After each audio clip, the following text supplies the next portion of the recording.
बाप दादा ने कहा, धर्म और कर्म दोनों ही आवश्यक हैं, लेकिन आजकल की दुनिया में धर्म वाले अलग और कर्म वाले अलग हो गए हैं। कर्म वाले कहते हैं कि धर्म की बातें नहीं करो, सिर्फ कर्म करो, और धर्म वाले कहते हैं कि हम तो हैं ही कर्म सन्यासी। लेकिन संगम पर तुम ब्राह्मण बच्चे धर्म और कर्म को कंबाइंड करते हो।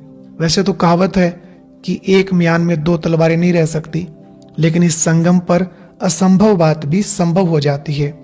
यहाँ एक ही समय में दोनों बातें साथ साथ चलती हैं, इसलिए तो इसको विशेष युग कहा जाता। बाबा ने कहा, जो बच्चे इस बात के कंबाइंड रूप में अभ्यासी हैं, वही इस संगम युग के कंबाइंड रूप का, अर्थात बाप और बच्चे के कंबाइंड रूप का अनुभव कर सकते हैं।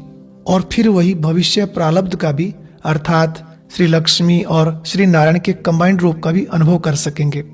धर्म का अर्थ ही है दिव्य गुणों की धारणा करना और याद स्वरूप की धारणा करना। इसलिए हर कर्म में धर्म का रस जरूर भरना चाहिए।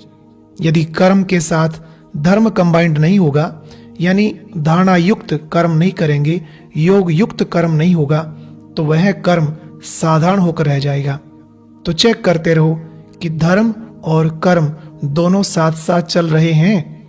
ऐसा तो नहीं कि धर्म को किनारे कर कर्म करते जा रहे, या धर्म के समय कर्म को किनारे कर देते, फिर तो तुम्हारा भी निवृत्ति मार्ग हो जाएगा।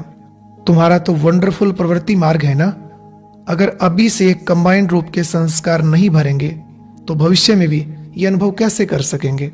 तो आज से हर कर्म करते चेक करो कि धर्म और कर्म साथ साथ चल रहा है।